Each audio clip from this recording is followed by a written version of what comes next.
Hi, this is Scott Park Phillips, and I'm about to do an interview with Jim McClanahan, who is currently the world's reigning expert on Sun Wukong, the Monkey King, which he is going to deny, but he has been doing a lot of research, and it goes up on his blog, and he's from Taiwan, so well, hopefully he's not from Taiwan. He's in Taiwan, Yes, I'm in and Taiwan. in Taipei. Taipei, yes. Taipei. Hmm. And we, if the connection is bad, that's why. It's a long way from Boulder, Colorado. But so far, it sounds great, and I think everyone's gonna really enjoy this. Uh, well, that's pretty much my introduction. I gather, I've been able to gather you were in the military, Yes, I and was. which service? I was in the U.S. Army 82nd Airborne Division. All right, as I a used to jump out of airplanes. paratrooper. Yes. And you're got really interested in Journey to the West and the Monkey King Hmm. and Yes. the Great Sage equal to heaven, Yep. and you ended up in Taiwan uh, primarily to study. Well, I came here to improve my Chinese. I have my educational background. I have a bachelor's in anthropology and minors in art history and Chinese. So I came here to improve my Chinese, and also just to, since I'm living in Asia, I have access to, temples and art and records and stuff like that. So, are you spending a lot of time at a particular museum, or are you? Um, not necessarily museums, but I go to a lot of like university libraries. I go to a lot of temples. There's temples on every single street here. Um, a lot of the Sun Wukong temples that I go to, they're not really located close to where I live, so I have to travel for those. Um, and do you working in any official research capacity? No, I'm not. I'm just an independent researcher right now. Like my day job is I teach English. Cool. You just made that comment about temples being everywhere, and I, I've, I would like to point out most people from mainland China today do not realize that mainland China used to be like that. Hmm. That 500,000 temples were destroyed in the Oh. first half of the 20th century, Hmm. before the communists even took power. And then the rest were basically destroyed. Then they started rebuilding in various ways, or they were turned into sweatshops or something.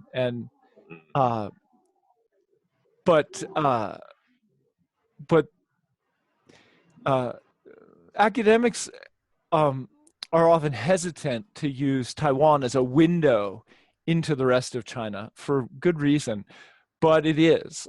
It is a window into the past. Mm. Uh, and Agreed. maybe its Yes. future, hopefully.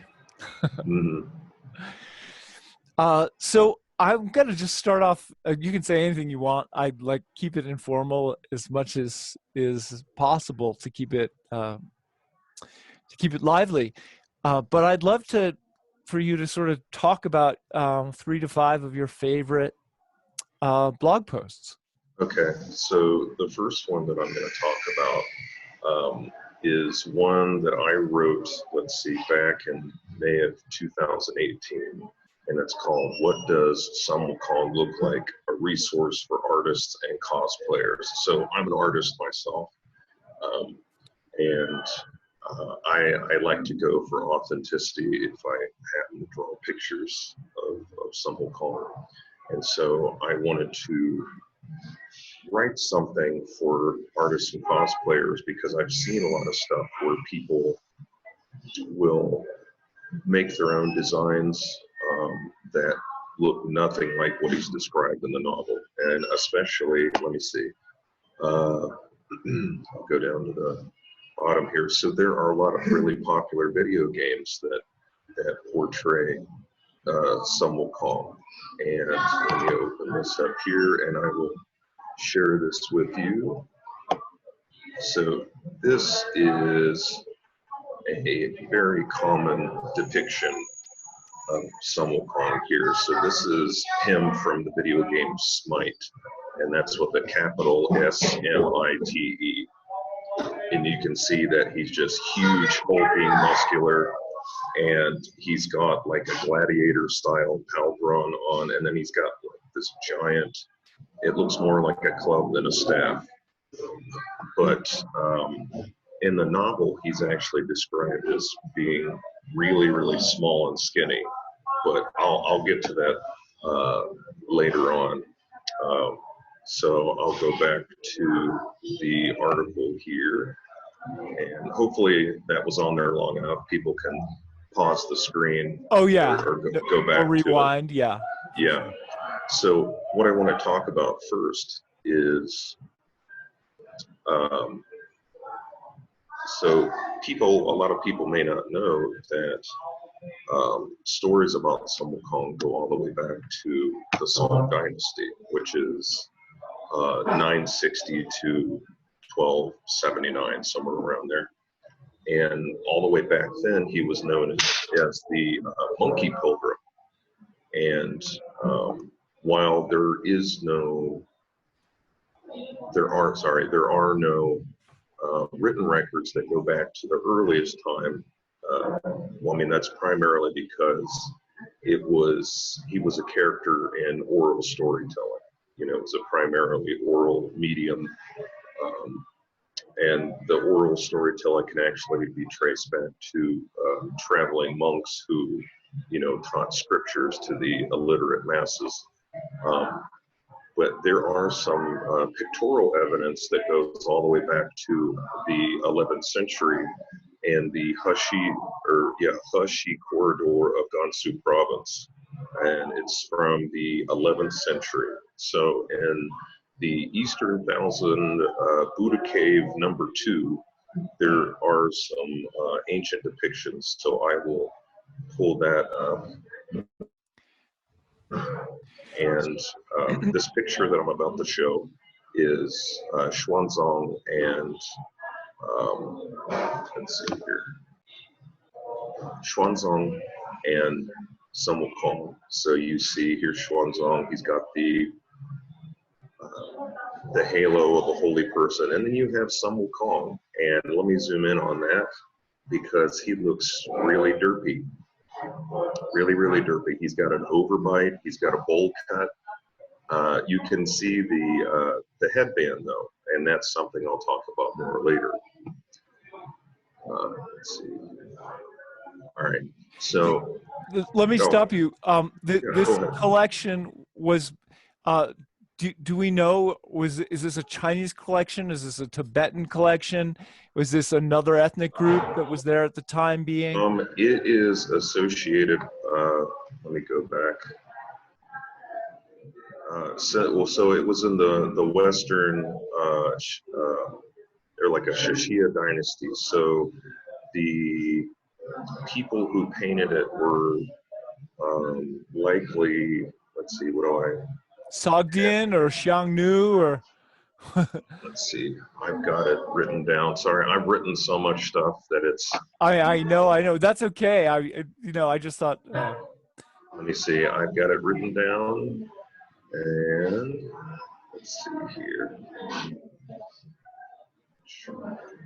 Yeah, all right, so it could have been someone who was Indian or Tibetan, or it could have even been someone who was Tangut or Chinese. You know, all of those people lived in that area around the 11th century.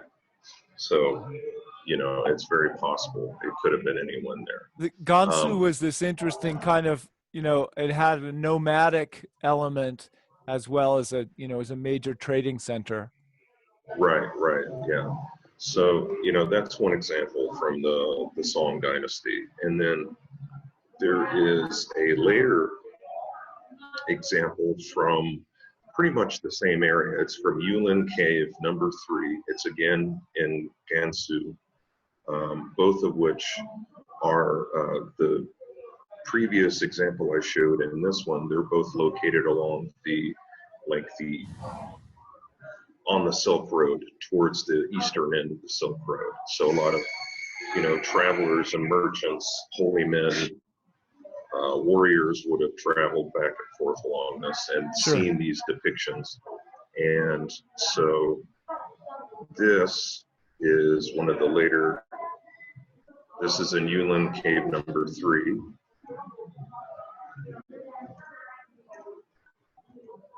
Okay, so again, you can see that it's very similar in form, So you can see Xuanzang has the halo, and then you see the horse, and then you see Sun Wukong here, but he is more monkey-like in appearance.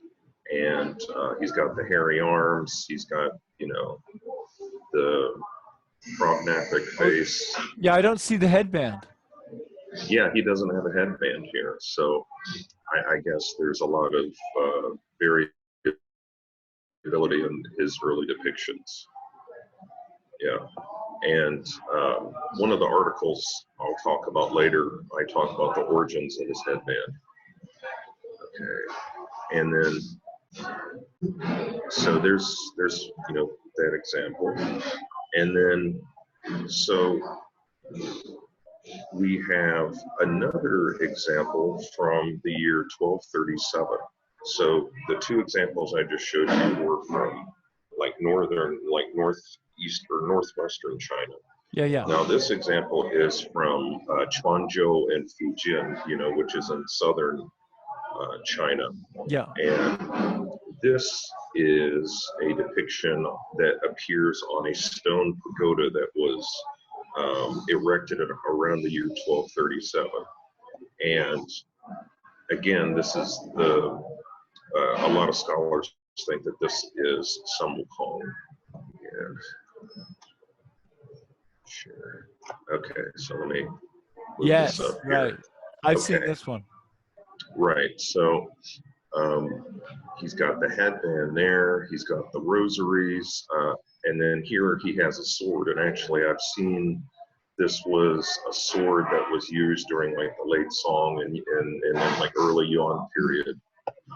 He also has a calabash gourd, and then this is a specific sutra that was associated with like protector deities. So he's on this pagoda. He is depicted as like a wrathful protector deity. He also has the pinky of a Brahmin. Oh, okay, cool. I didn't even sticking out. Yeah. I didn't even notice that. I didn't know that reference. That's cool. Yeah, thank you for. Now I learned something new. I can add it to the article. Yeah.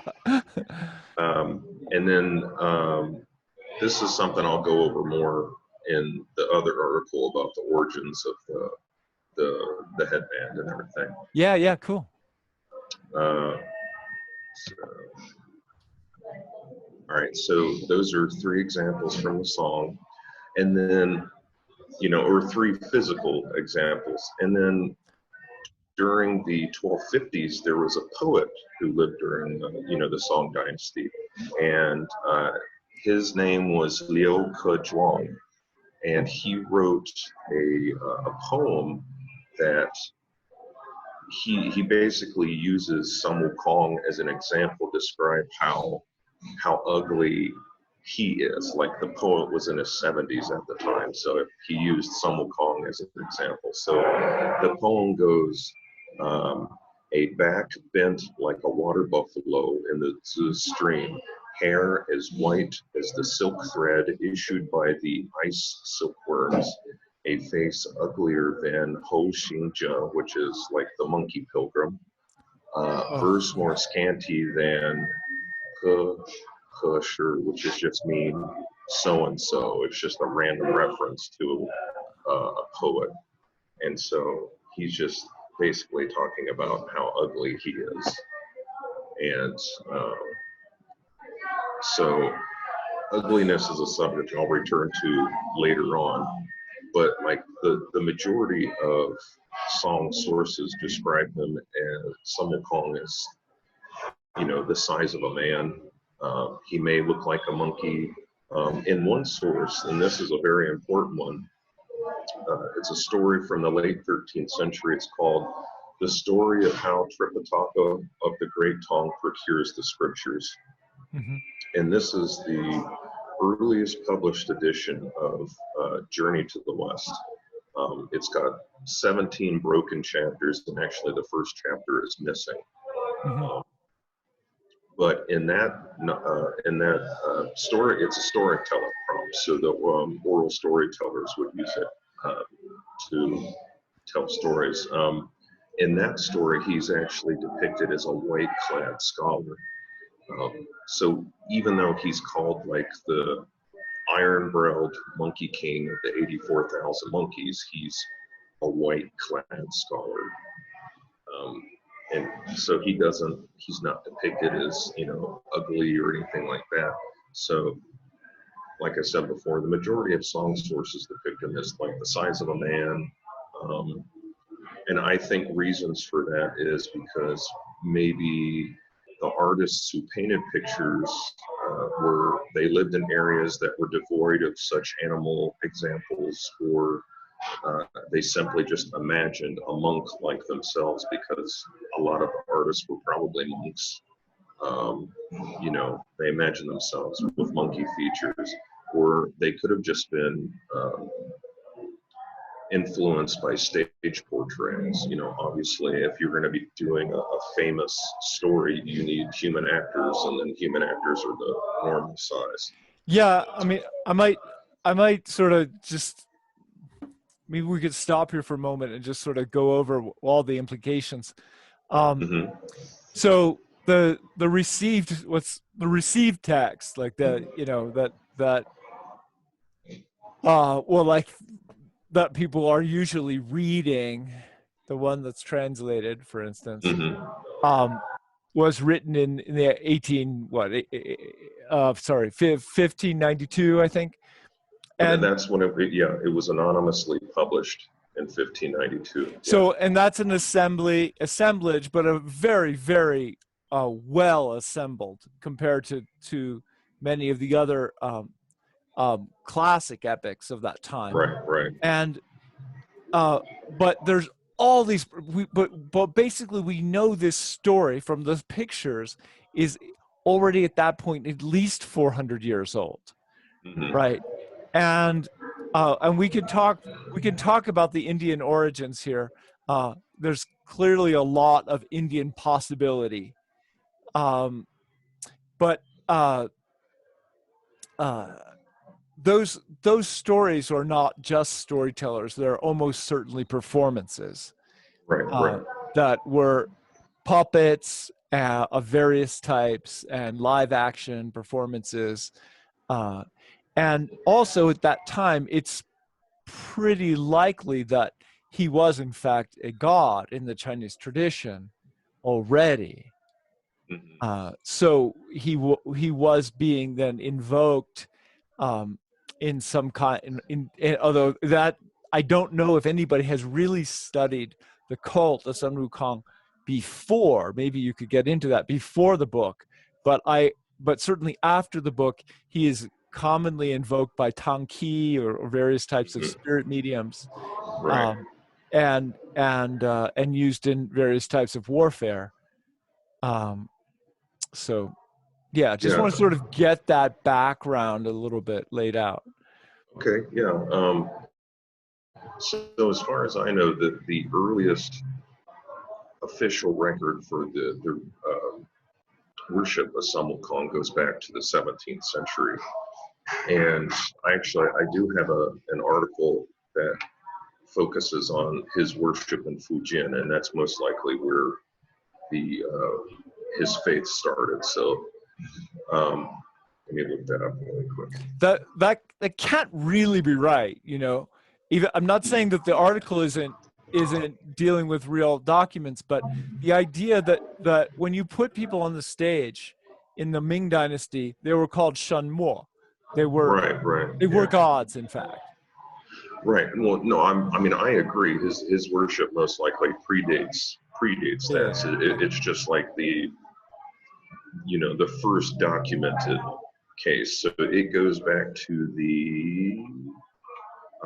it was like the 17th century, and in the record it mentions Sun Wukong appearing in the clouds and fighting back, or oh God, I'm forgetting English. Pushing back the Wukong pirates, like the invading Japanese pirates from the Chinese coast. But I personally think that very cool. The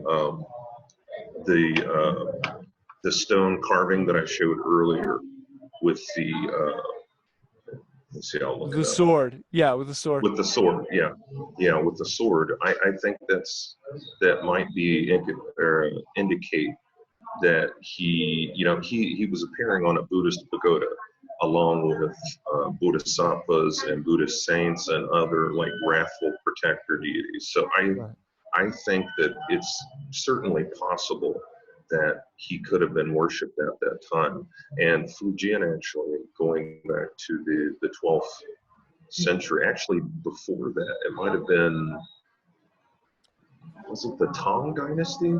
Yeah, Tang it's Dynasty. Early, yeah.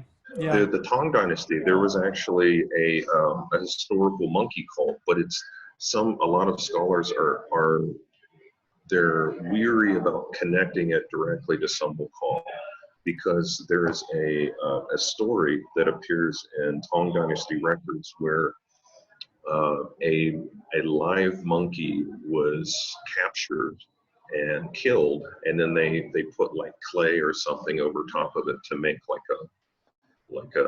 an effigy. Mm-hmm. And after they made the effigy, basically the spirit of the monkey was vengeful, and it caused like a great plague, and all of these Buddhist and Taoist priests came to try to supplicate the vengeful spirit. And eventually, at some point, this really great Buddhist monk came and performed this rite, and finally got the monkey to calm down and released her from her spiritual torments. And even though she is a she was referred to as the Monkey King, and she was known as the spirit protecting rivers and hills, something like that. And, okay, so it was a vengeful spirit that was then converted to Buddhism, essentially, and became a protector god. Yeah, so this was all the way back in the Tang Dynasty, so Fujian was primed for monkey worship, all the way back then. And some people think it might have been influenced by the worship of Hanuman, from Southeast Asian traders or what have you. There is no definitive connection, no conclusive answer. Let's talk about that for a second, because we're there and we can get back to there's so much here. We don't need to really go in order. Obviously, the Ramayana, I'm not sure how far people are dating it, but it's a couple thousand years. The last time the thing I read about it was around the 4th or 5th century BCE. Okay, so maybe not that old, but again, that's probably the assembly of the Ramayana. The actual stories are probably quite a bit older. Valmiki, that's Valmiki, right? So he assembles it, but it's actually like an older story, right? I mean, that's just because I have a background in Indian classical dance, so that's the same era when the Natya Shastra is written. So there's extraordinarily Natya Shastra is a book about dance. It's a shastra about dance, and sometimes called the fifth Shastra. Um, and I mean, what it shows is an extraordinarily rich theatrical tradition going on at that time. So he was writing down something that was what that had been, for hundreds of years had been building up. And now there we go. There he is in India. Uh, and and then you have that tradition also traveling, right, wherever commerce was going.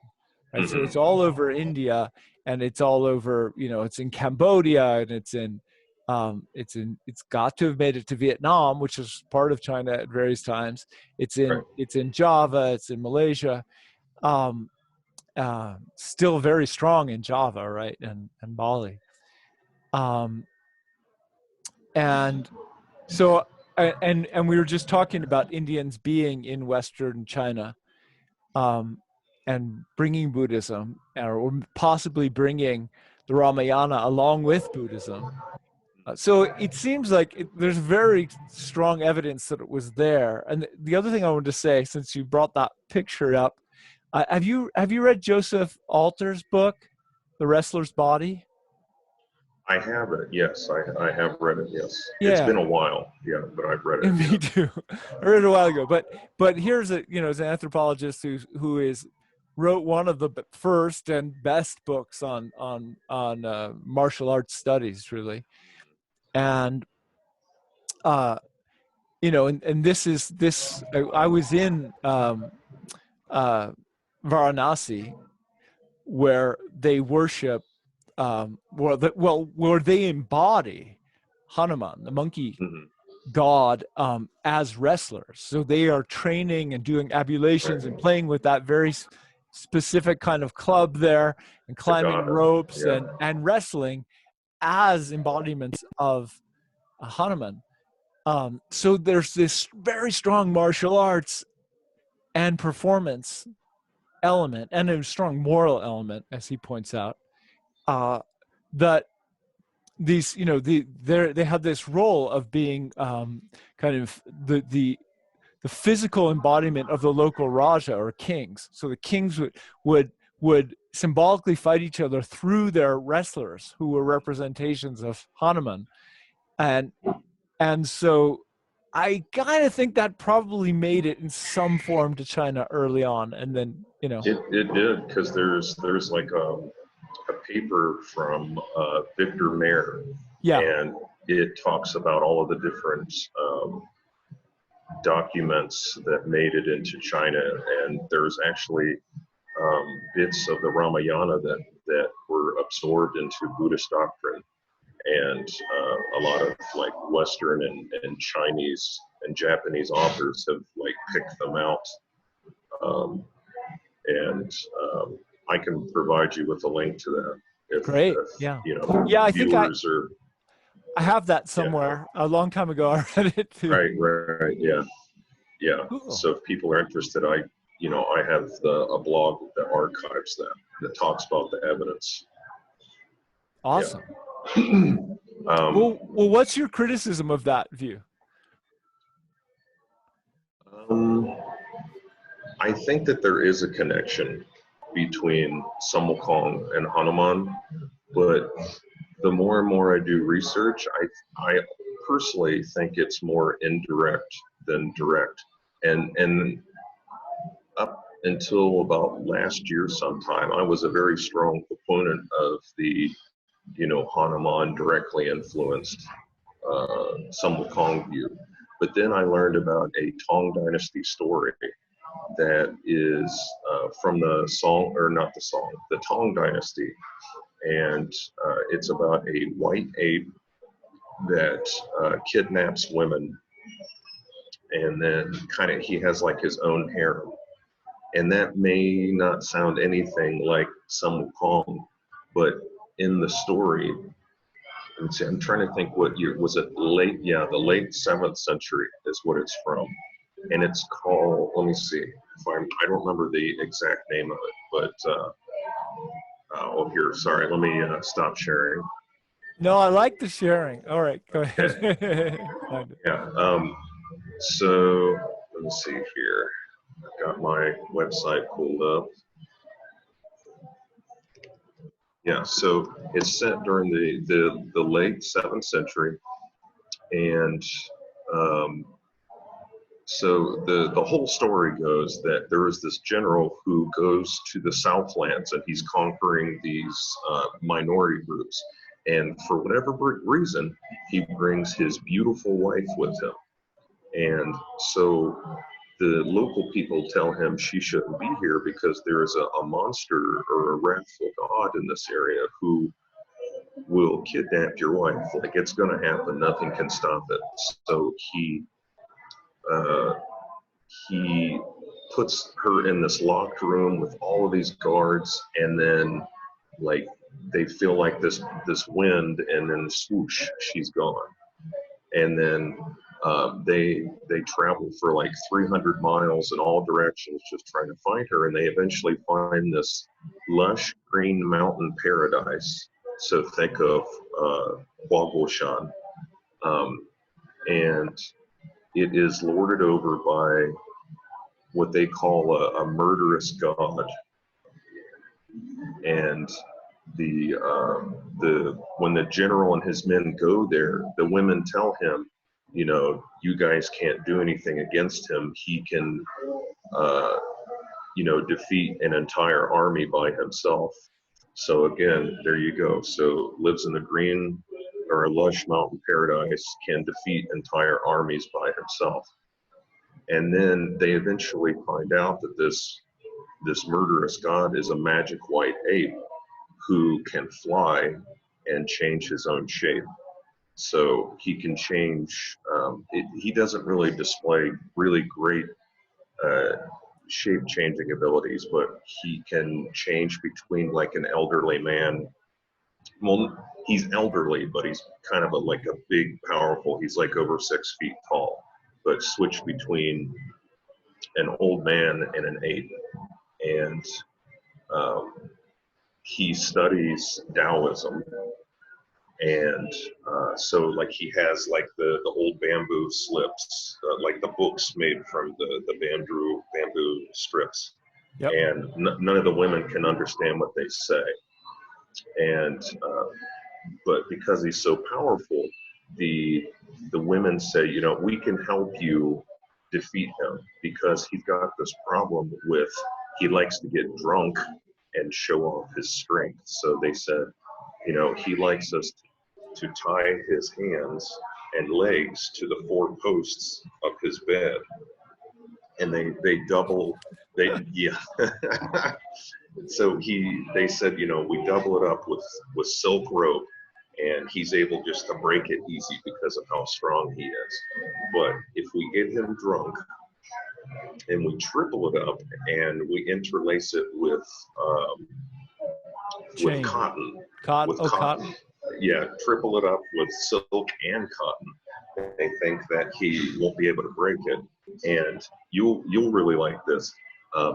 His body is iron hard, so there's nothing they can do. So that again should remind you of Sun Wukong's iron hard body. And Hanuman. Hanuman also is iron. Yeah. And his only weakness is his dantian. Like his dantian is his only weakness. And so they're able to tie him up, and then the general and his men come and they're hacking at his body, but they can't hurt him. And then he remembers what the women said, and so they stab him in his dantian, and they're able to kill him that way. And just before the monster dies, he says, you know, your wife is pregnant, you know, don't kill the baby. And so the monster dies, and the general returns to the north with all of, I think there was like 30 women that the monster had kidnapped. And there's a son that's born after that. And actually the story was written as a way of defaming a scholar who lived during the 7th century. Like, he was really, really smart, you know, very great poet, literary person, but he was also extremely ugly. And so that story was written as a way of, making fun of the guy. The author is anonymous, by the way, too. Mm. But there are a lot of similarities where you have, the supernatural primate with iron-hard skin with eyes that flash like lightning. He can defeat armies by himself. Yeah, yeah. He practices martial arts. He flies. He changes his shape. So this was, like I said, in the late 7th century. And let's see, hold on, let me pull up this. But there's a story about a female white ape. There was a Taoist woman who was in some kind of bad relationship, and I can't remember the story exactly. She runs away to the woods, to some mountain, and she grows hair and lives to be 250 years old or something. I remember that, and they try to capture her, and they capture yeah. a monkey, and they realize it's her, and then she escapes or something. Yeah. Yeah. So that's part of a very long tradition of white-eared tales in China. And actually, here I'll share this with you. So this is a Japanese, whatever here, Japanese depiction of the white ape and the woman who was kidnapped. And the story is called, let me see, move this out of the way. The story is called, if I can get this to move. Okay, a supplement to Jiang Zong's biography of a white ape. And the scholar that it was written about, or to defame, his name is, if I can find it in my article here, where is it? It's kidnapped. Okay, Ouyang Shun. Ouyang Shun is the name of the historical scholar. He lived from 557 to 641. And so, like I said, he was ugly, but he had an almost supernatural intellect, and that's what the story was written about, was to make fun of him. Wow, yeah. Interesting. Well, since we're all the way back there, I read one of your blog posts was about the name Sun Wukong. Mm-hmm. Sure. Yeah, so the name Sun Wukong actually, it predates the novel. I think the earliest appearance of the name is it's like a late Yuan, early Ming play that's actually called Journey to the West. It was written by a Mongolian playwright, and the play itself is very rowdy. It's got a lot of sexual innuendo, and like, for instance, there's a part in it where Sun Wukong. Okay, so I'll give you another connection between Sun Wukong and the white ape. So in this play, Sun Wukong has a wife, and the wife actually was kidnapped from another country. It's the Golden Cauldron country. So there's a pretty deep connection between the white ape tales and Sun Wukong. But anyway, so back to his name. The name Sun Wukong is like a mix of Taoism and Buddhism. So the name Sun is, if you look at the character, it traditionally just means grandson. And so let me see if I can pull it up so I can show it to people. Yeah. So it's like baby and son together. Let's see. Something like that. Chinese character. Okay, so I will show this picture here. This has both the traditional and simplified.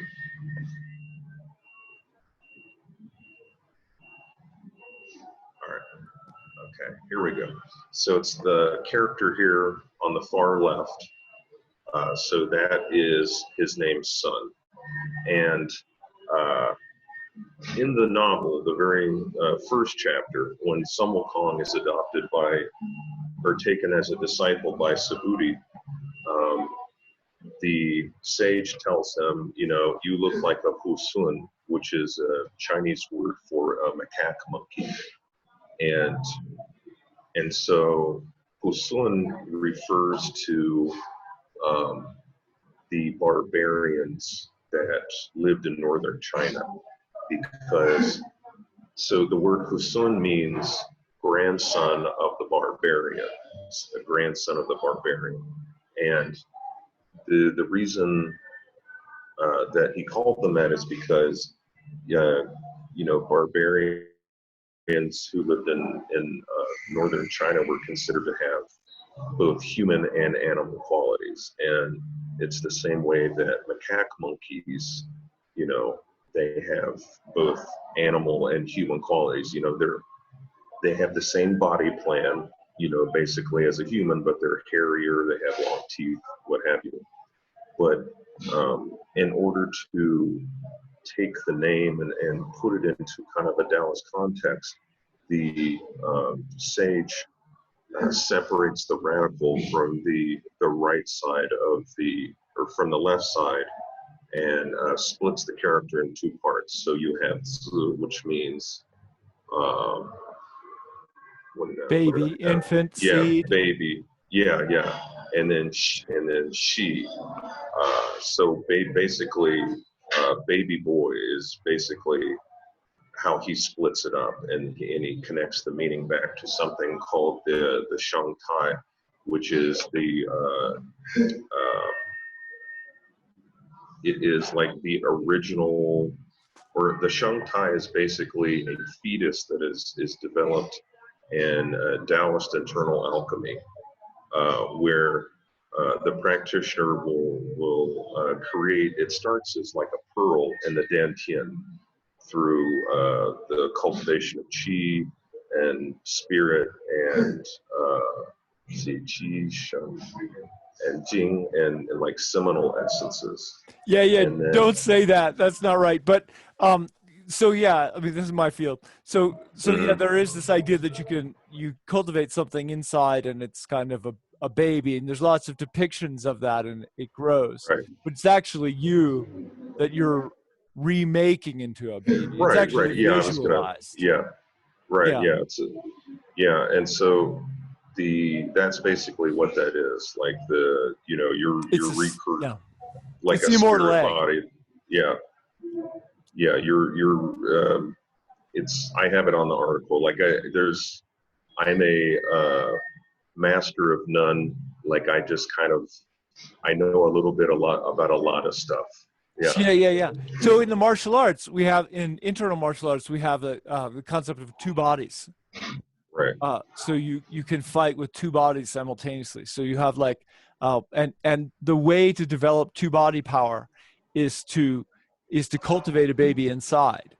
Like you have a child inside, and so there's like three levels, right? First, you practice, don't wake the baby. So you move in such a way that you keep the baby asleep, right? And then as you're building, and then you wake the baby. So you and the baby are fighting together, and then you turn your own body off, and just the baby fights.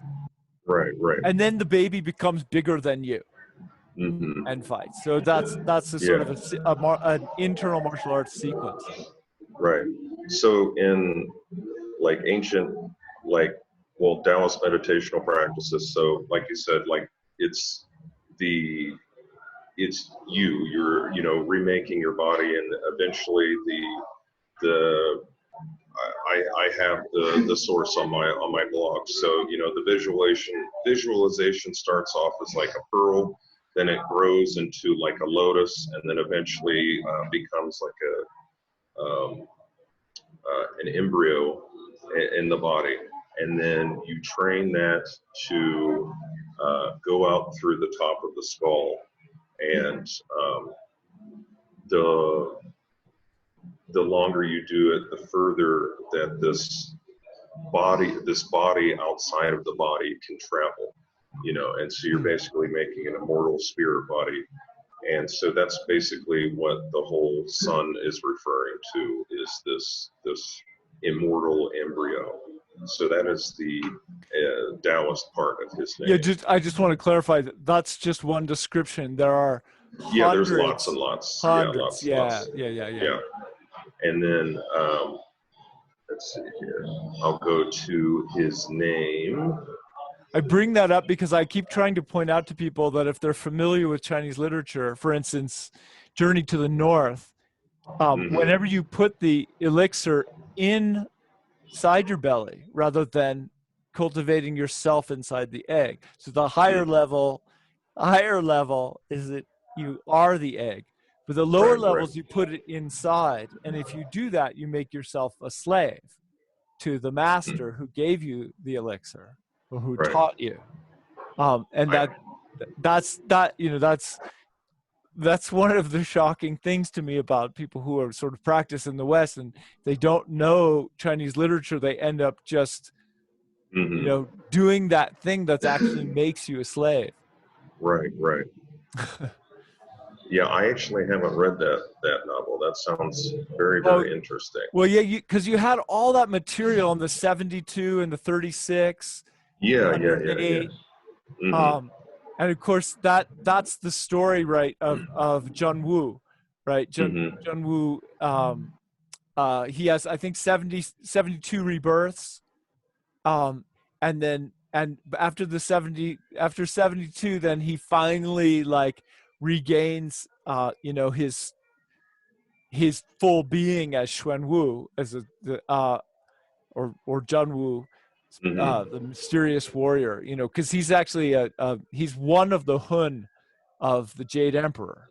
So that's cool. It's come down to earth, and he has to go through these 72 rebirths before he can become a being of a fully realized being.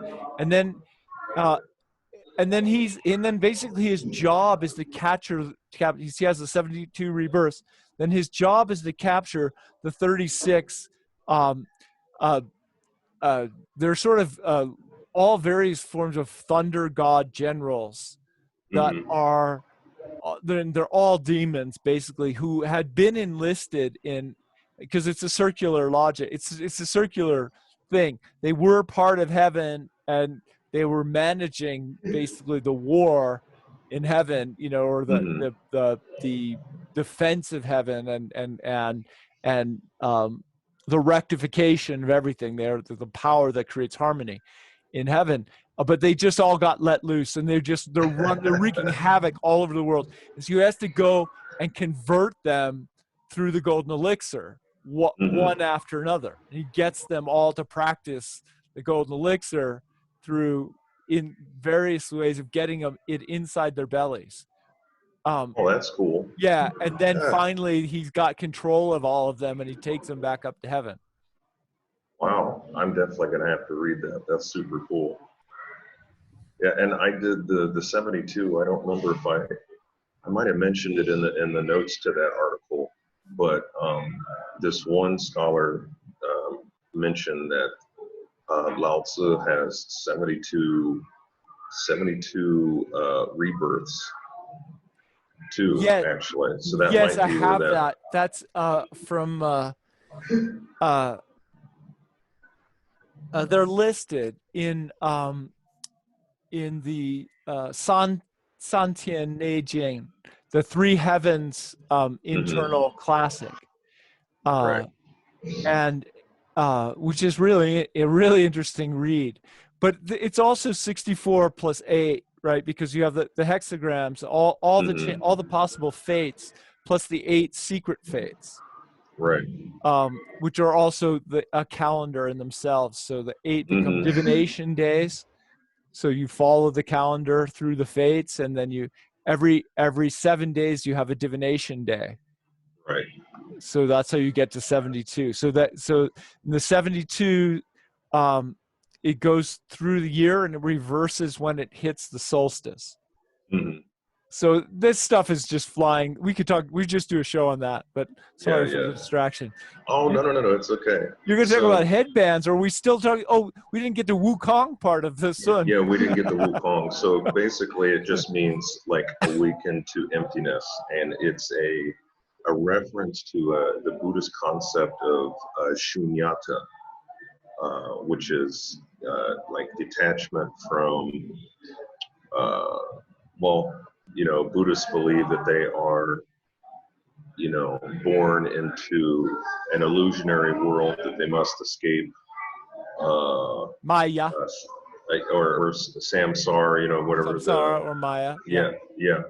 And so they practice meditational methods and mind exercises to try to detach themselves from certain wants and needs in order to experience enlightenment. So even though it's a reference to shunyata, it overall is talking about enlightenment.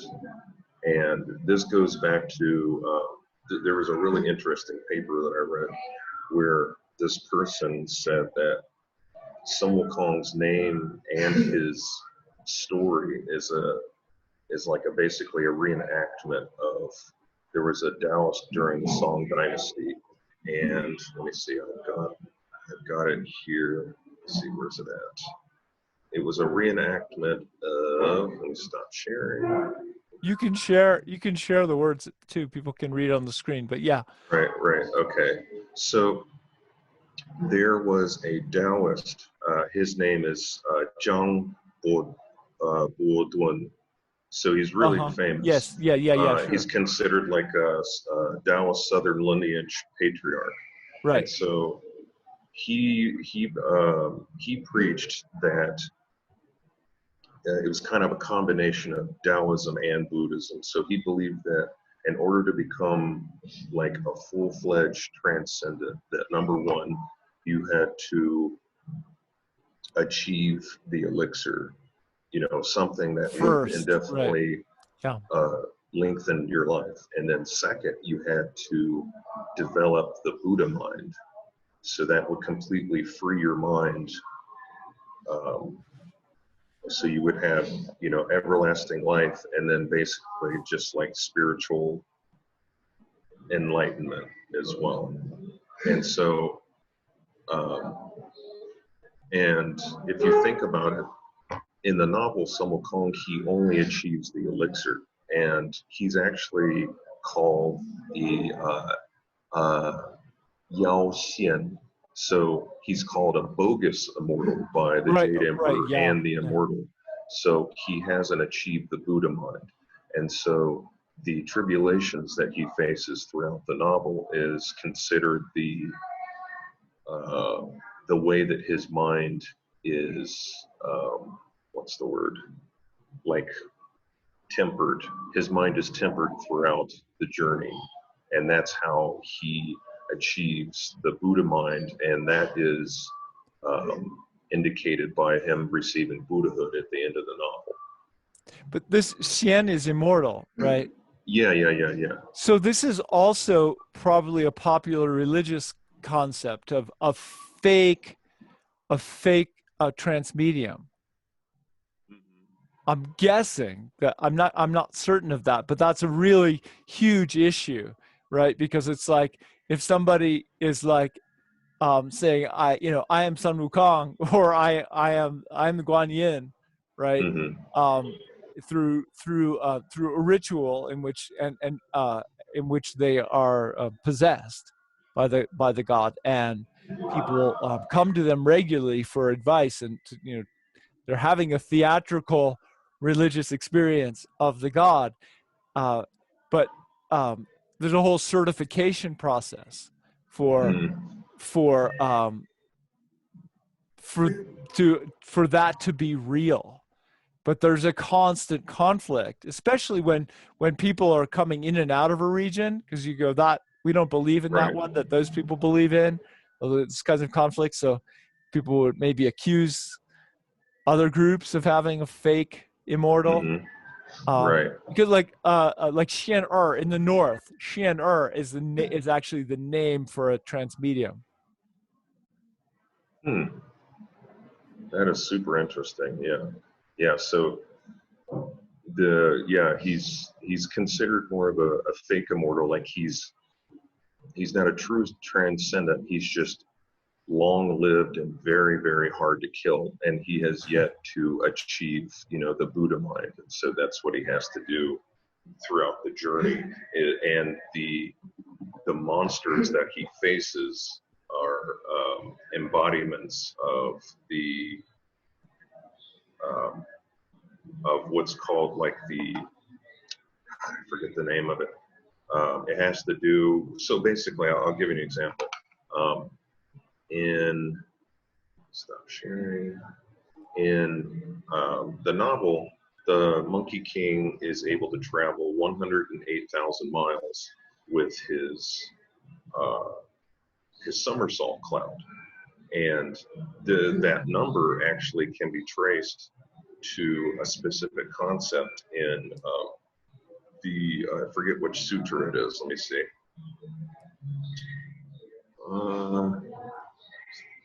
Historical. Yeah. So, sorry about that. And so, I've got so many things that I got to open up because I want to make sure that I'm saying everything correctly. Let's see. Oh, I wanted to give a shout out to Daphne Lay while you're doing this. Oh, please go ahead. Go ahead. Daphne Lay, because you were talking about the whole concept of capturing women from barbarians and barbarians capturing women early on in that. And she's written about that a lot. She's got a new book on that deals with that in the theater. But she also, really? But she already wrote about it earlier. So I'll link to those later. But yeah, please do. I would love to read that. Yeah, she's big into that concept. Right. Okay. Almost an obsession, I would call it.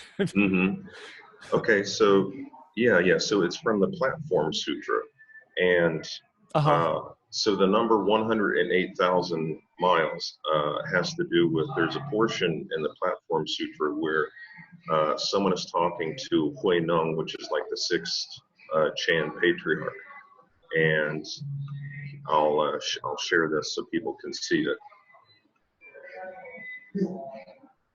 Make this a little bigger. Move this out of the way. Okay, so this is a little smaller. So it has to do where this governor asks Hui Neng about people being born into the Pure Land of the West.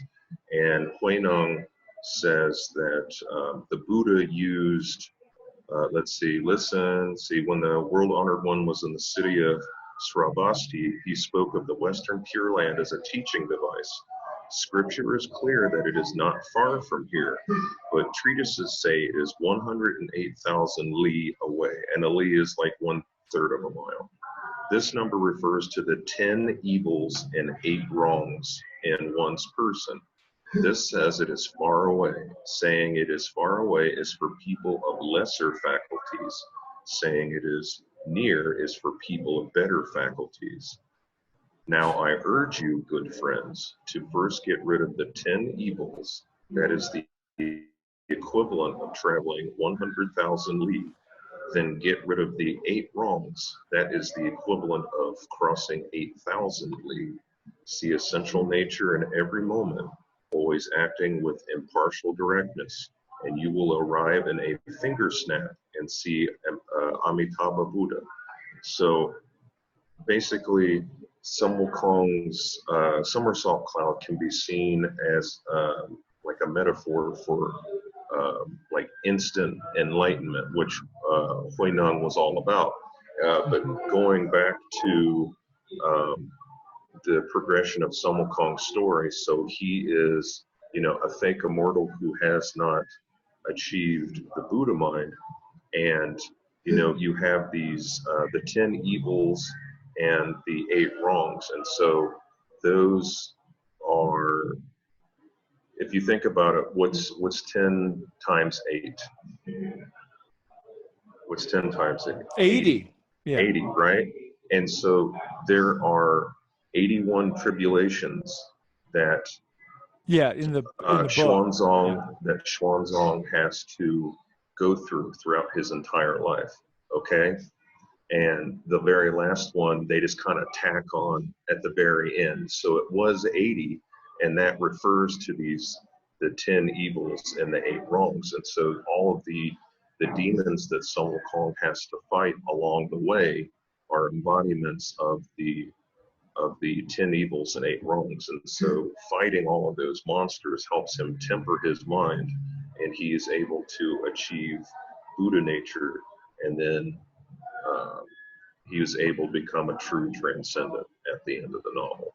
So the book is kind of a religious ritual in itself. So reading it would be to kind of possibly transform yourself in that way, or some. Yeah, various scholars have pointed out, it can be read as a Buddhist text, it can be read as a Taoist text. That's what I love about it. It's just so crammed full of amazing stuff. Well, yeah, I mean, I just say, when I read it, I could stop almost anywhere and start explaining how this is a Taoist. There's a Taoist connection here, or there's or this is just another description of the golden elixir. They're ubiquitous throughout the text. They're in every chapter, as metaphors and analogies, and as games, and as I mean, it's as images. Right. So yeah, we kind of got away from what I just wanted to finish that up before we move on. Yeah. Okay, so we were originally talking about, what Sun Wukong was depicted as back in the headband, the Song Dynasty. Yeah. Well, in the novel, I mean, I won't mention all of the different quotes, but let's see here. Let me share this again. Okay, so in the novel, he is described as being actually quite short. So it says, after returns to the mountains of flowers and fruit, a demon king refers to the monkey's height. You were not 4 feet tall. So he is actually less than 4 feet tall. So a lot of modern media will portray him as the size of a man. Of course, you have to when you have a human actor, but in the novel, he is 4 feet or less than 4 feet tall. And then, I had mentioned before that his teacher refers to him as a Hosun, which is a word for a macaque. And then when he gets his fiery eyes, as you can see, there's these images of monkeys here.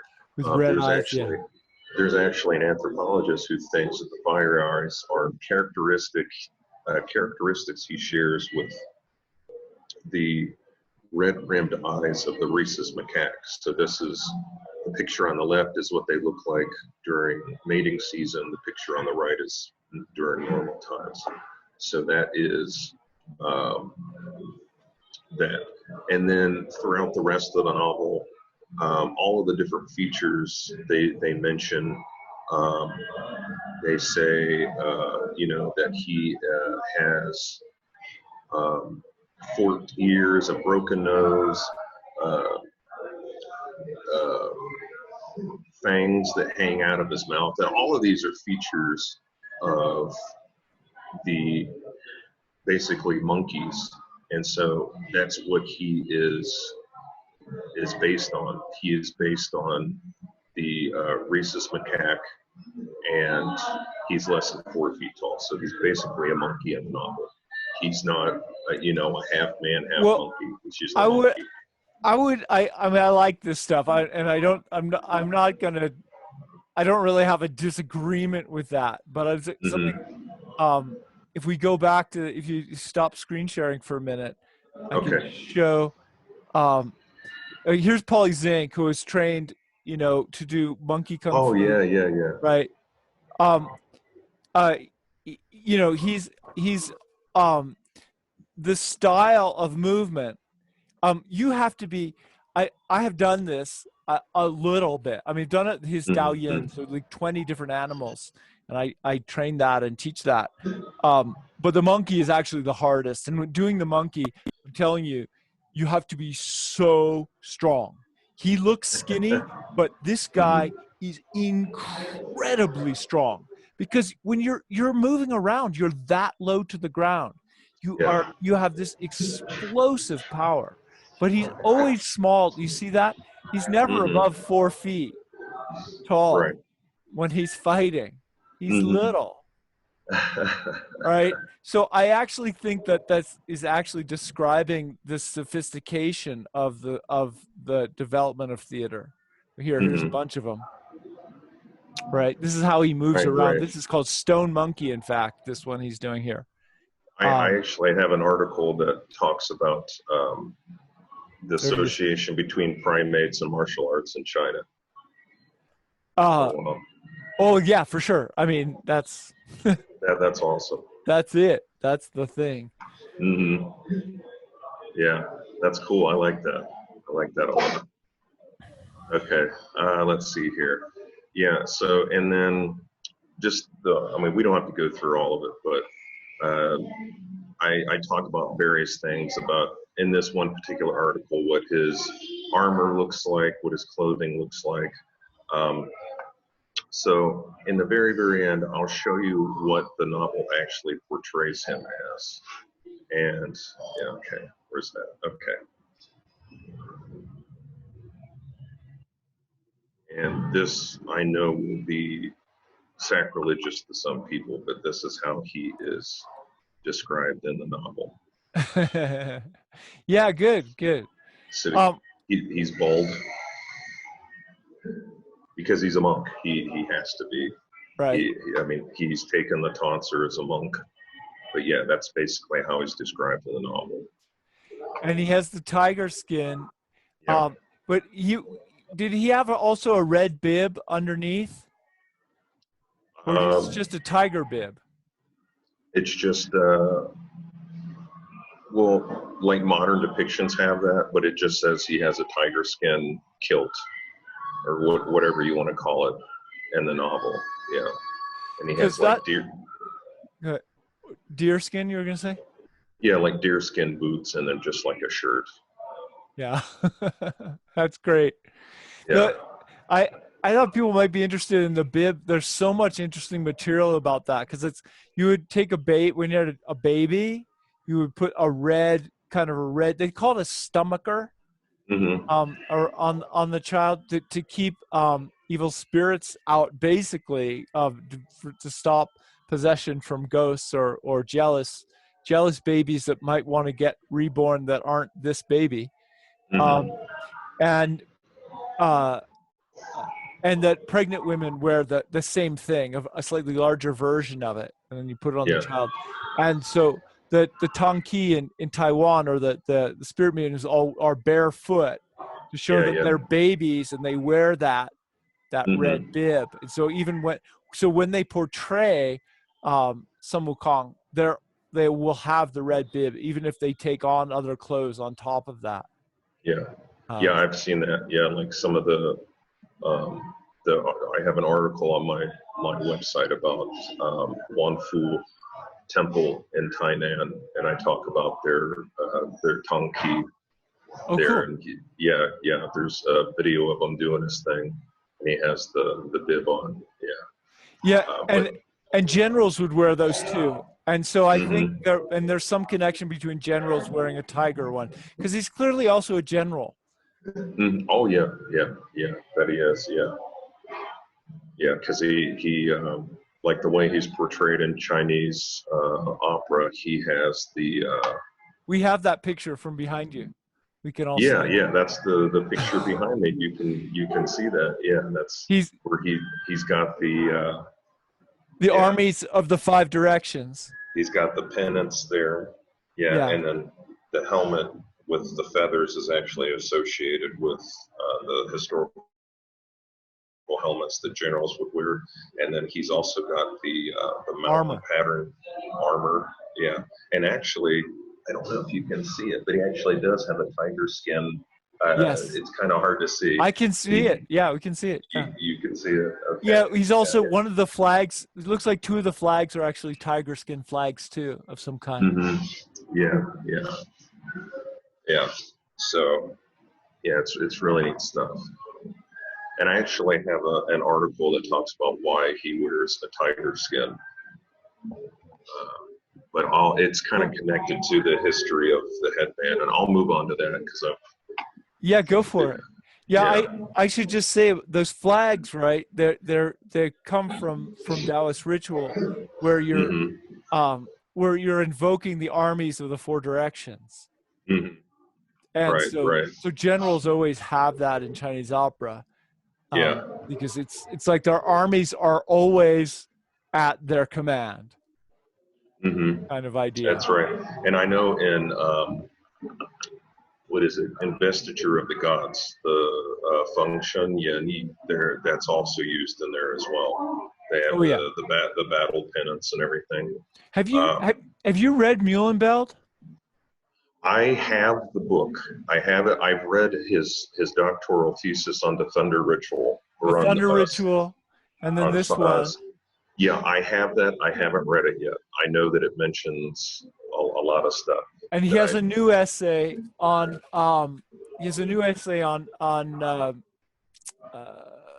Outlaws of the Marsh. I have that, and I've read.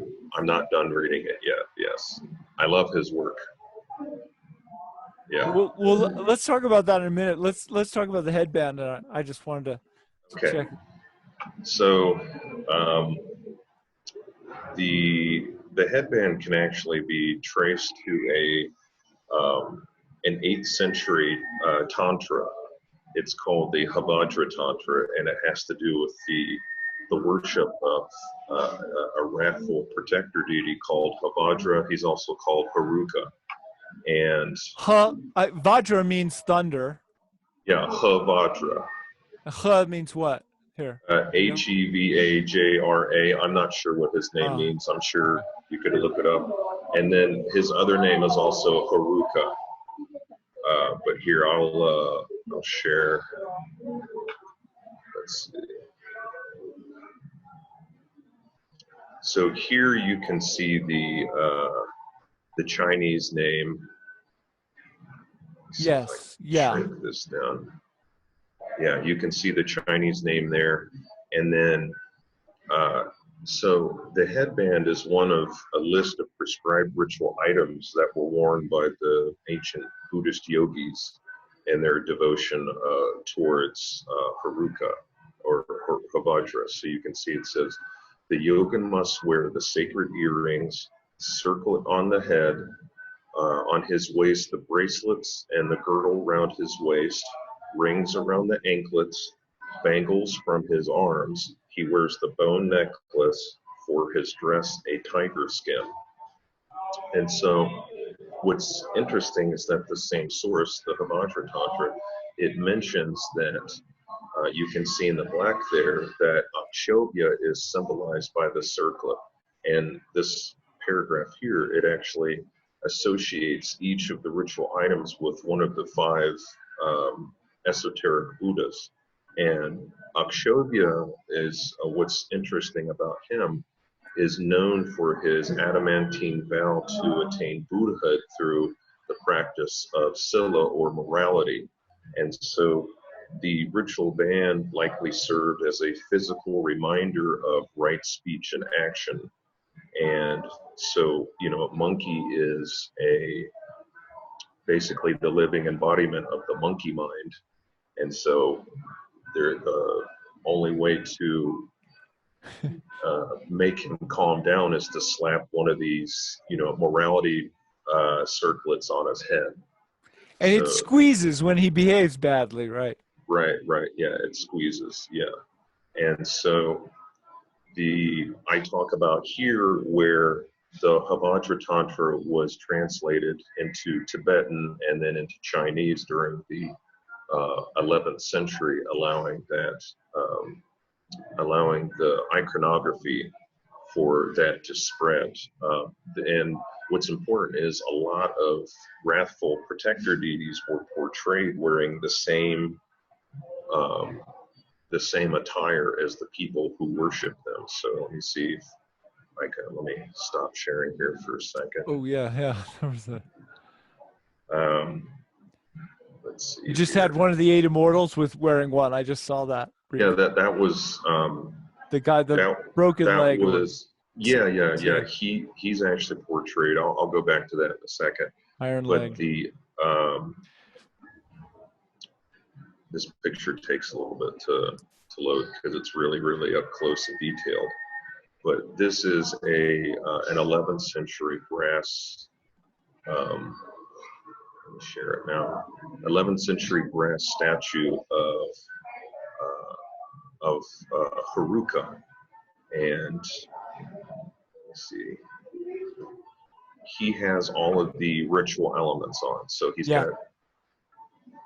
Okay. Oop, I'll have to. So this is the headband. Yes. I've noticed a lot of variability where the headband is. So that's the headband, okay? And then he is wearing, so he's got the armbands, he's got the wristbands, he's got the anklets. He is wearing, you can see the lines here, so that's the tiger skin. Yep. Tiger skin there. And then he's got the bone necklace. So you'll notice that there's lots of heads. So it's kind of similar to Shiva, but also like the Buddhist version can be counted for rosaries because some rosaries are made from, they can be made from bone sometimes, especially in like the Indo Tibetan tradition, they can be made from bone. So that's just. He's also got the penis staff. Sometimes, sometimes the consort staff there. Mm-hmm. Yeah, so that's just an example of that. And then also, if you remember, I showed you the. Let's see. Let me stop sharing for that. If you remember, I had the stone carving of Sun Wukong from the. He also had the long pagoda. He had all of those. Yeah. So let me show that again really quick.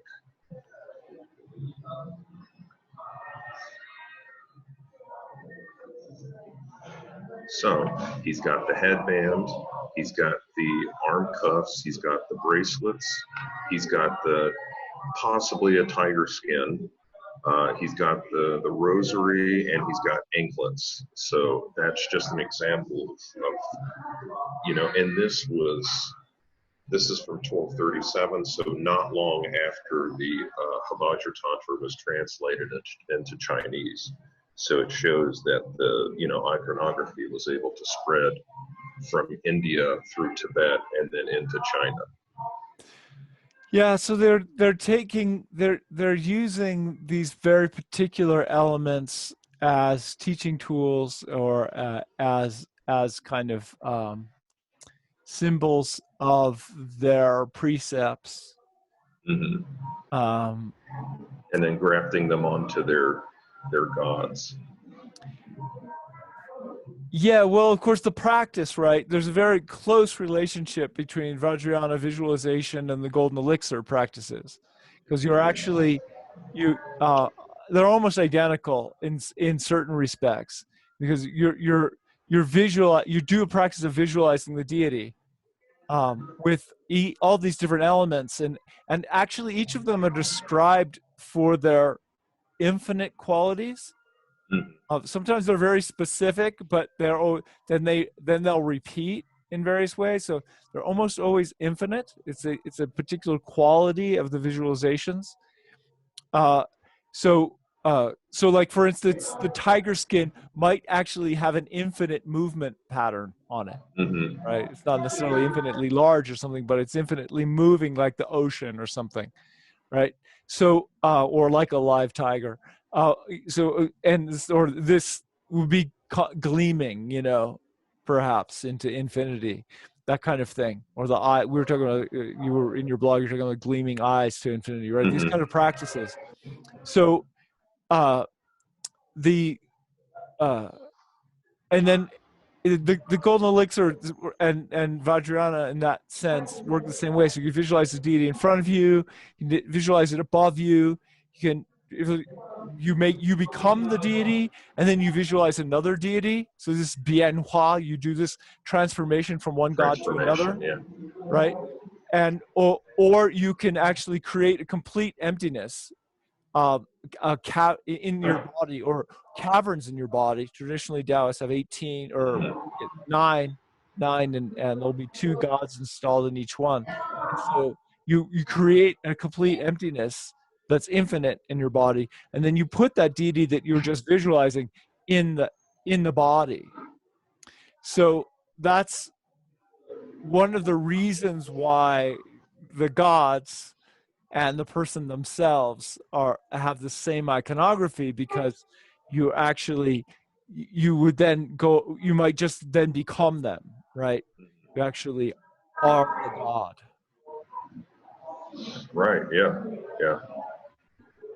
So that's this is just a really good example of iconography spreading, and then obviously there's some overlap between esoteric Taoism and Buddhism, where because I'm not sure where I've got the image, but there are pictures of Taoist gods wearing the same headband. They have the cuffs, the tiger skin, that kind of stuff. Actually, for sure, you just had it. Oh, there's no question, tiger skins in Taoism. Yeah. So let me see. I may have it on. Let's see if I can find that article. So, as you know, so the character Pigsy is actually based on, an esoteric character called Tianpeng, and he was worshipped. He was considered one of the generals. He was the head of the 36 Thunder Generals, and that you had mentioned earlier, the 36 Thunder Generals that are in the Journey to the North. And let's see here. Do I have this?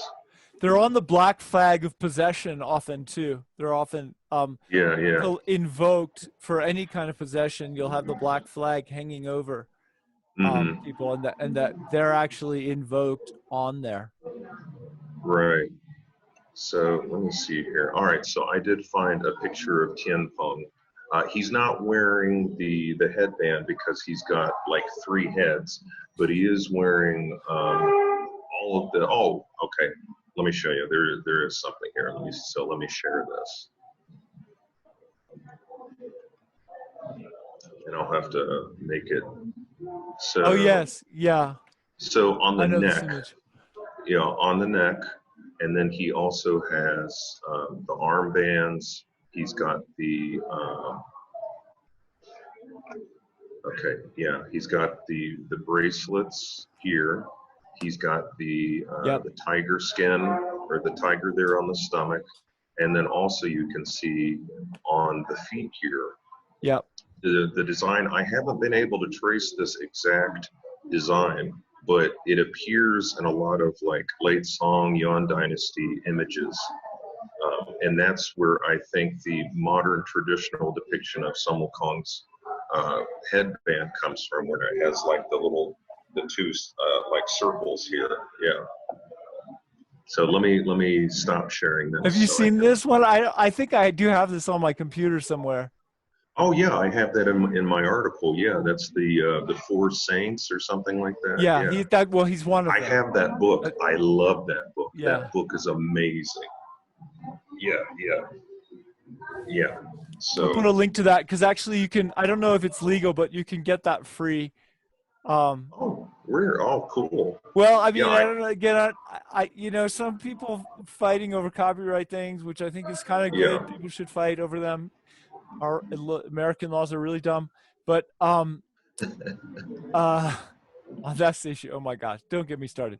But what I was going to say is the Internet Archive has that book, and for a complete download. Cool. Yeah. Okay, yeah, like for anybody who is interested in Taoism and art, it is amazing. It is amazing. Let me see if I Um, have it on my desktop. Actually, I might have the whole book. okay, and like I have the physical version like he does. Like it's, well, not only is it interesting, but you could use it as a body shield. It is a pretty hefty book, and it's really good quality paper. There's foldouts. The foldouts have gorgeous like pictures of swords and like the kind of robes that the ritual masters wear. It's amazing. But let me go back to you were asking about other Taoist things. I've got it. Where's this? That's not it there. Yeah, but it was also adopted by other Taoist figures, and one being the Iron Crutch Li. Yeah. So this is an image from the Ming Dynasty, and let me share this. I'm getting the hang of this sharing. So, Yay. okay, so Yes, this there he is, is. yeah, so he's fierce. That's what's important. He's fierce, okay? And then also, if we scroll down, you can see that he is sharpening a sword. Okay, and then according to the book that you just held up, the authors were saying that he is depicted as kind of like the spirit of the Ming Dynasty, like he's, you know, he's going to protect the Ming Dynasty, you know, from wrathful influences. There's a lot to his story for sure, but Yeah, yeah, yeah, he's being used there as a protector god, and the double-edged sword, of course, is the symbol for a teacher, right, right? right. Um, and I actually saw that. I saw that in the exhibit. I mean, it's you know it's 6 feet high. It's huge. Oh, it is. Oh, Yeah, wow, yeah, it's spectacular. Um, wow. I actually let me just since we this came up and I don't never talked about this. Let me share it here. Can you see my screen? Yeah, yeah, I can see it. Uh, can I do that here? I think I can do it here. Well, there we go. So this is I'm showing the book here. Yeah, Oh, this is the yeah. Internet Archive. There it is. That actually you can. That's not a great photo of it, but that's what we I were just actually looking had at. to look far and wide for like a brighter version, and then I had to like make it crisper on my using Photoshop on the version that I use. Yeah. Oh yeah, that's nice. But Yeah. anyway, the whole book is here. What else is in there? Spectacular. Yeah, yeah. The fold out in this book is of yeah. There's Zhang Jialing, Hmm. the founder of Orthodox Taoism. Um, yeah, I have the vestments there. That's there's the golden elixir depicted, right? So in Hmm. Taoist ritual, you take the um, you take this scepter, whatever you want to call it, and it's actually normally empty. And so whatever you're doing in Taoist ritual, you uh, there's some so there's some problem, right? It's not raining, or you know you're dealing with whatever some communal problem. Things aren't getting solved. So if the Taoist priest is called in to solve this problem, they're going to take it. They're going to write out writs, you know, explaining what the problem is, and then they'll go into they'll do the practice of traveling to Tao as the golden elixir practice. So you see the 5 steps. They start here Yeah. and move up until they're as close to Tao as you can get, which is Huntun. These are various stages of the elixir body or the elixir egg, and then you come back and you sort of have you present nothing to the Tao, and the Tao, Hmm. you know, inspires you with nothing, and you come back with an answer, maybe. That's Yeah, that's beautiful. Anyway. Yeah, you have the anklets here too.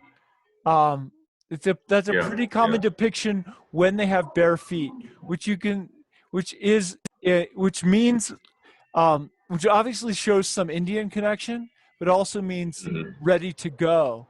And I thought that you made a comment that was pretty fascinating. These are all these entourages of gods. This, by the way, is also huge. I saw this spectacular line drawings. This is I don't know, maybe 4 feet tall and like, 15 feet long, something like that. I mean, it's, yeah, no bare. There's one guy with bare feet here. Anyway, you mentioned the cloud thing, so I wanted to get that, in one of your blog posts. You were talking about, well, you were talking about the somersault. He can somersault up, but normally they stamp in order Yeah, yeah. to go up into a cloud. And I thought, oh, I didn't realize that, because I have in Taiji, actually Shaolin and Taiji, very common to stamp the ground, as a kind of exorcistic moment or a bienhua moment, like change from this character to that character. It's like, that's what I've been arguing. Anyway, you're usually changing characters when you do that. But having done Indian dance, there's so much stamping of the ground, especially in Kathak, and when you're in North Indian dance, the portrayal of Krishna and stuff, you're stamping the ground like as if you're floating. You're going so fast, Oh. like flamenco. So I was like, Hmm. oh, I wonder if they were doing that in the Ming Dynasty. I I bet they had Indian dancers there. It's very possible. Yeah, yeah. I mean, yeah. I mean, it's interesting to think about all the different possible influences and the coming and goings of people and different cultures that mixed during that time. But I love that detail that you stamp the ground in order to fly in a Yeah, cloud. yeah, yeah. And what he's talking about is when it's in chapter 2, when Sun Wukong is learning to fly, he jumps into the air, which Subodhi, his master, says is completely different than what normal immortals do. He said normal immortals will stamp their feet, and then that creates a cloud under their feet, but Sun Wukong has to jump. And then his master said, you know what, I'm going to teach you a different method that accords with your own form. And then that's how you get the somersault cloud that he's famous for. In religious Taoism, you have these accounts of immortals that can fly. Um, it's something like, they ate a diet of wild asparagus and something else, and then they just stepped off onto the wind. They stepped Hmm. off the mountain onto the wind, kind of imagery. So, Yeah, anyway, cool stuff. yeah, yeah, it is. Okay. I think that's, yeah, so we were talking about the headband there. So let me go back. And yeah, I think that's pretty much it, is that it can be traced to the Havajra Tantra, and the iconography spread from India through Tibet into China. You have the wrathful protector deities. They're wearing the headband, the arm cuffs, the bracelets, anklets, tiger skin. They usually have some type of belt, and that's where that comes from. And that's why Sun Wukong has the circlet, the tiger skin, that kind of stuff. And then, oh, go ahead. Well, there's a couple of things I wanted to bring up. So objects, in a lot of times, in these plays or stories, are actually alive in some way, Mm-hmm. and it varies different ways. And I mean, like Function Yani, that turns out one of the fox spirits is actually a guitar. It's actually a peepaw. Um, Hmm. that that that there's like the hidden nature of things idea. I'm trying to think of where it is in Journey to the West, but I'm pretty sure it's in there that some of these objects are actually were people or become people later. I mean, the whole idea of the stone. I mean, the monkey himself was a stone, right? Right. And then becomes a person, and that Hmm. parallels the later story of the stone in the Dream of the Red Chamber, Yeah. and this idea that an object itself can have a will or a fate. Hmm. Yeah, it's interesting. Like, there's actually a really interesting book that talks about the significance of stone in Chinese like culture, religion, literature, and the author talks about how, for instance, going all the way back to um, Yu the Great, you know, there's stories of him being born from stone, as well as his own son. And if you think about it, in Journey to the West, Sun Wukong wields, like his iron staff was originally used by Yu the Great to conquer the world flood. So it's a way of casting monkey as kind of the literary successor of Yu the Great. And I've And Yu read the there's Great is basically the ancestor of all Chinese people. right, yeah, yeah. He's the legendary ruler of the Xia dynasty. He was the successor to Shun, the sage emperor Shun, I think it was. But yeah, the book is really interesting because it talks about how in ancient earth rituals, it's like the She ritual, which they honored new law. They would actually put stones onto the earth altar because they believed that earth had creative, uh, fertile abilities. You know, if you think about it, um, from crops grow from the earth, and you can make effigies from the earth. So not only can the earth make life, but it can also mimic life. And so I think that's why Sun Wukong was born from a stone. Yeah, well, Yeah, Jade, obviously Jade is this, right.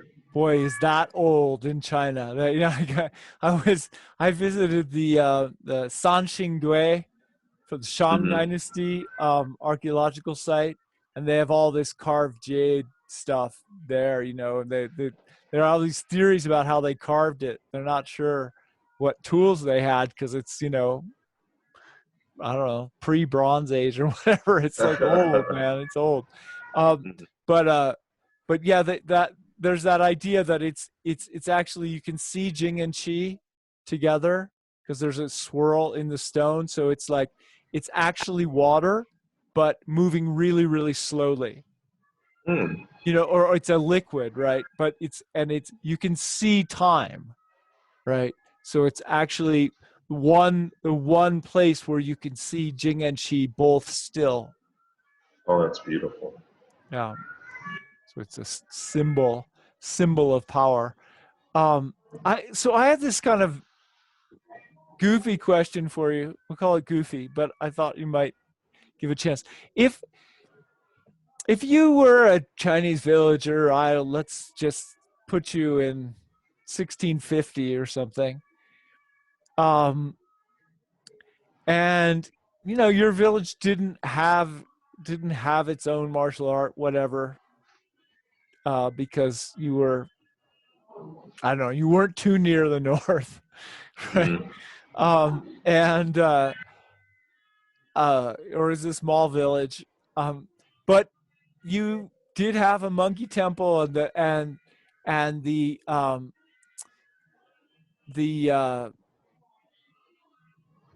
you'd seen the play, you'd seen Monkey King plays and Mulan plays and whatever.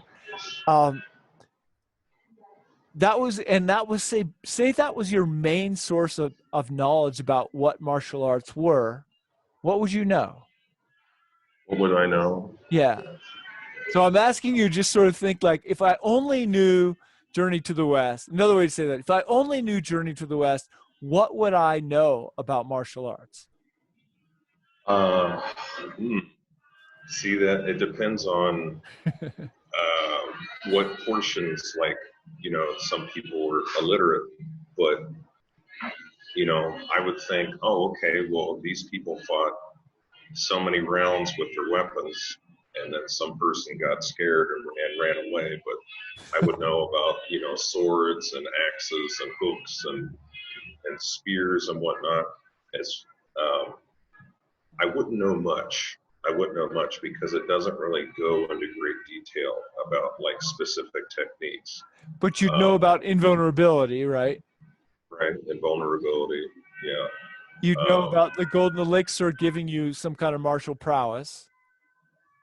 Right. Yeah. Like it would be the novel portrays, like these Taoist abbeys as like the home to, immortal soldiers that, gain the elixir and learn how to lead armies and everything. Um, I mean, there is a chapter where they mention actual boxing techniques, but only those who were initiated into that would actually understand what it was. It's actually in chapter 51. There is a boxing match between Sun Wukong and a rhinoceros demon, and they have this long list of, here, I'll pull it up for you really quick. Let's see. Yeah. So they square up against each other, and it lists like real martial arts that are still known and used today, some of which are associated with Tai Chi boxing. Let's see. Oh, the named positions, the named postures. postures. Yeah, the named positions. So like the people could read that, but they don't necessarily know what it is unless they'd actually practiced martial Well, they arts. might, hopefully someone on the stage would be demonstrating it, right? Right, that's true. Yeah, like if this was practiced on a stage, then that would fall into the whole, connection between ritual, religion, and martial arts, which I know is a big area of your research. So, like, people can see what this says. So, this was quite a fight. Opening wide, the 4 levels posture. That's from Tai Chi. That's, double. Oh, go ahead. I mean, that's a very strange one because it's also the name. It's also a mode of musical mode. Right. But yeah, Ping. Mm-hmm. The double kicking feet fly up. They pound the ribs and chests. They stab at galls and hearts. The immortal pointing the way. Lao Tzu riding the crane. A hungry tiger pouncing on the prey is most hurtful. Tai Chi too, yeah. Mm-hmm. A dragon playing with water is quite vicious. The Demon King uses a serpent turning around. The great sage employs a deer letting loose its horns. The dragon plunges to earth with heels upturned. That's probably also Tai Chi, yeah. The wrist twists around to seize heaven's bag. A green lion's open-mouthed lunge. A carp's snapped backflip. Sprinkling flowers over the head. Oh, that one's also Johnson Fung uses that in Xiangji in the play Journey to the West in a Boat. Mm-hmm. He mentions that one, sprinkling flowers overhead. That's like getting clocked, I think. Yeah. Tying a rope around the waist, a fan moving with the wind, the rain driving down the flowers. The monster spirit then uses the Guanyin palm, and pilgrim counters with the Arad feet. The long range fist stretching is more slack, of course. How could it compare with the close range fist's sharp jabs? So it lists all, which I think is super cool, that it lists all of these moves that are still known and used today. And actually, I've got into them, yeah. In this particular article, I just have pictures. I consulted with someone who's trained around the village in Shaolin, so he helped. This is a picture of him from one of his videos. Cool. His name is Joshua. Oh, sorry, Joshua Viney. You can see Joshua Viney, but he was a big help in helping, come up with pictures and everything. And then also, what's interesting is that he gives like his own interpretation of what the fight is like.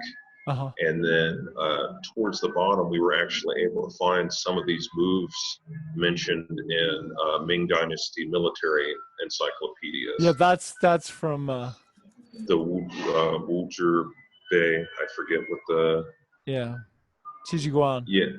Yeah.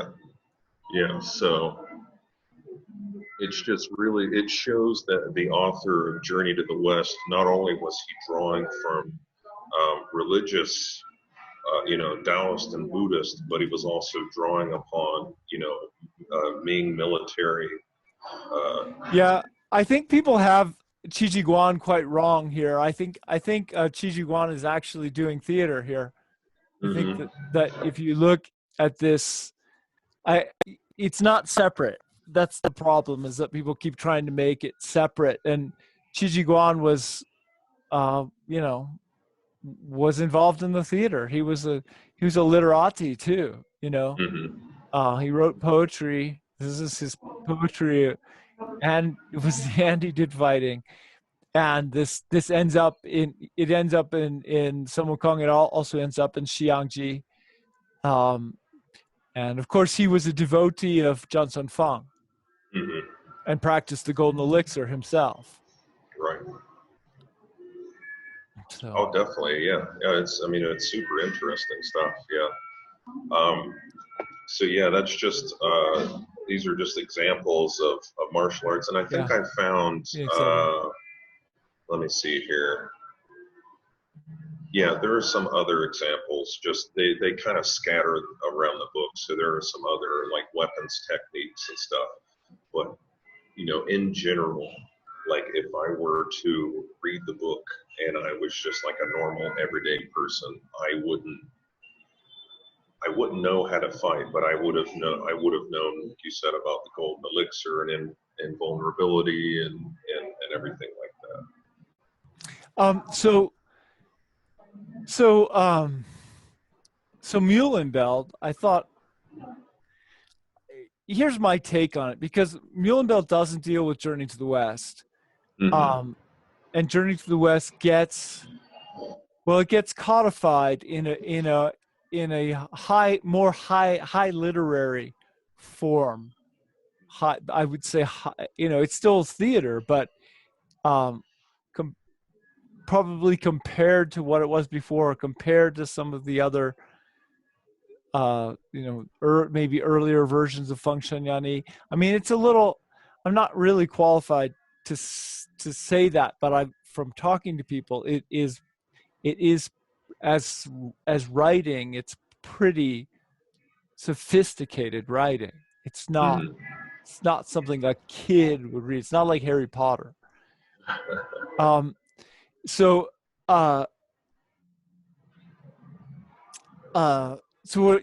wanted to say is that you have this, so for Feng Shen Yani, for the canonization of the gods, and for Outlaws of the Marsh, you have, and probably for these proto stories of Shioji, you have these rituals which were about creating militias. They were repeated at the village level, and they were used to create militias. And then they had three basic functions. They had They were used to create the militia, so organizational function. But they were also used for to invoke the gods for fighting. So either to possess you, or to fight alongside you, or to fight up in the sky. Like you're describing, monkey fighting up in the sky to fight off the pirates at the Wukong, Wukong. Um, Yeah. and then the third, probably the most important, well, it was they were used to canonize. They were used to take a local god that was being conquered or incorporated into a new government in some way or another. So a group of people worship a god and they're conquered, and then rather than kill all the people or kill off their god, they would canonize that god into a larger cosmology, or they might actually take a general, execute them, and then canonize them as a god, so that the local people could worship their previous general. And it's a little, and Muhlenfeld is like all over the place with this. It's a complex book because he's like, well, we don't know exactly how it happened. We have this piece of evidence and this piece of evidence and this piece of evidence, and then we have this literature thingy that's assembling all this. But then it's also designed to break down. So if you take a play from Shioji, just one play, which is not the book, right? You could take a chapter from the book, pin it up backstage, and go, okay, we're going to do that, right? And improvise it and stuff like that. But it's not quite. There were actual plays written from it, and vice versa. It was written from plays. We know that. Yeah. We have some of these plays. So, and they had this quality, of kind of reenacting a symbolic fight between different peoples, and how that went. Or, I mean, it's. And again, these are performances for the gods, right? To entertain them ostensibly, but maybe the ritual is more complex than that. So I don't know. I'm throwing all that out there. Maybe I'm going to hopefully interview Muhlenfeld sometime. That would be amazing. Yeah. He's a sweet guy. I've contacted I can't talk. I have contacted him before about various things, and he's very willing to share information and everything. Yeah. Me too. Yeah. Super generous. Yeah. Anyway, I don't know if you wanted to jam on that for a second. That's my take on it. Yeah. I love that. Yeah. I agree with that. Yeah. I mean, I really need to read that book. It's in my to read pile, because I got that first. Then I actually started reading his most recent essay, because it deals with the article that I wrote about monkeys' transformations and the 72 and the 36 and everything. And right. At some point, yeah. Because some point. That's the story, right? Because they were all the outlaws of the march were all demons, basically trapped in a well, and at the beginning they get released. And so he talks in that essay, I'll link to it below. He talks in that essay about the ritual, that this was a traditional ritual. Right. Yeah, and that's I read about that first in his doctoral thesis. Yeah, and then that actually influenced. So what he's talking about, for people who may not have read Outlaws of the Marsh, is at the very beginning of the story, there's this very self-important Song Dynasty official who goes to this Taoist temple, and he orders that this old building that is locked to be opened up. And he's like, he heard that these demons are trapped underneath of this stone slab. And he's like, I think you guys are just making stories up, and I demand you to dig it up. So they end up digging it up. They open it up, and like this giant black cloud, miasma, whatever you want to call it, gets released. And along with it, like these 108 demons.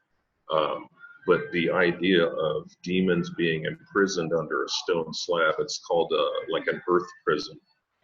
And, it goes back to ancient, like Song Dynasty Taoist rituals in which demons would be, there's different versions of it. Like, for instance, there's a version where you have a pot, and demons are either tricked or enticed inside. The demons are told, oh, well, there's a party waiting for you inside. And inside, it's actually just a whole bunch of locks and chains that trap the demons. And then the tube, the top, or the top of the pot is closed, and then the pot can be buried, or the exorcist will actually make a symbol that looks like the very similar to, it looks kind of like this. It's it looks similar to the Chinese symbol for mountain, shan, like Shan, that. yeah. And so that is their way of actuating the great pressing weight of a mountain. So that is, it would keep the demons trapped. Like Sun Wukong is trapped under a mountain. And that is where the idea of the Buddha trapping Sun Wukong under a mountain comes from, is that Taoist ritual. He transforms his hands, or his hand, into a mountain, and that's how Sun Wukong gets trapped under the mountain. I missed that. That's great. Yeah. I didn't know that until I read his doctoral thesis. Yeah, I read that and missed it because I wasn't thinking about Sun Wukong. Mm-hmm. Yeah, that's great. Yeah, it's full of stuff. Just so, in case people don't know, that whole story, is of the 108 demons are released. They become these characters. They're all really bad, and they slowly develop merit, gongfu, basically, right. and then become. They become sort of the models for Chinese government, they stage a revolution and they win, and then they become the new good government. And this is something that I think is like Function Yani, Outlaws of the Marsh, Shioji, all and Journey to the North, probably Journey to the South too. All have these incredibly rebellious characters, right? Just incredible. It's a fascinating part of Chinese culture that there's these comic rebels who are super powerful and kind of bad, kind of demonic, but also they get transformed, right? And that's such a key part of the, I don't know, Chinese ethos.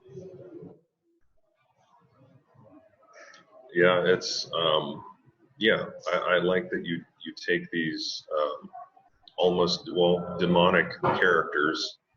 They do really, really bad things, and then they're redeemed through their actions.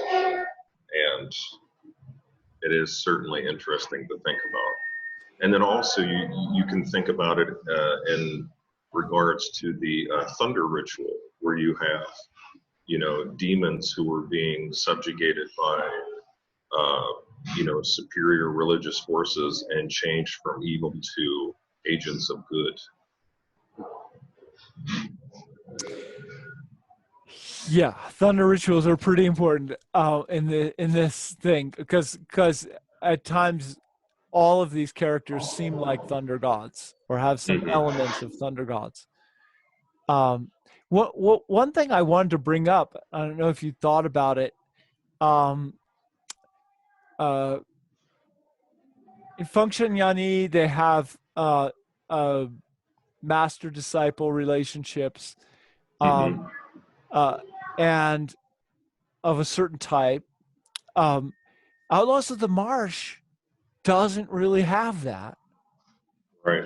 And then Journey to the West, it's like it's almost entirely about that. Like it's always about discipleship. Right. So I just, you have this within Taoism, you have it in Buddhism, you have lineage in Buddhism, you have it in the theater for sure, and you have it in modern martial arts. Um, have you thought about this discipleship? Do you have any comments on it? Not in relation to. I mean, I've thought about it a lot in regard to Journey to the West, but I haven't thought about it outside of that. I mean, obviously, in the East, there's it's like a father-son relationship,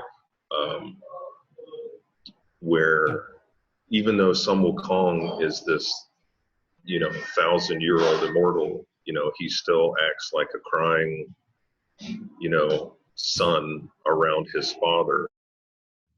He has to fully submit like a child does to their father. And it shows just how important teachers are in the East. I mean, teachers are still important in the West, but there's obviously not the type of filial connection that students have. I can't really think of anything else. Well, yeah, like in India, guru is like your second mother. Mm-hmm. It's a little different, but it's still very strong. They have enormous responsibility if they accept you as a student.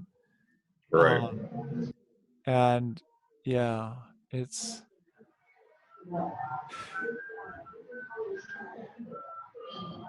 a big issue. It's a big and complex and interesting Right. subject. Yeah. I think this was great. We've talked. This is probably the longest interview I've done. I hope it comes out good when we get all the sound going. It's been a pleasure to talk to you. Oh, thank you. Let's consider doing it again sometime. Okay. Yeah, I know how to do the picture sharing better now, so I'll be able to be more coherent and be able to share pictures faster and not. Well, Yeah. and let me just thank you for all the work you've done on this subject. It's really great stuff. And Thank you. I appreciate it. remind people to go read your blog. Thank you. Thank you. And thank you all for listening. If you like this interview, you can find more of them on Patreon, and you can also support me there for $10. I'd really appreciate that. And also, you can buy my book at Amazon.com. Thanks.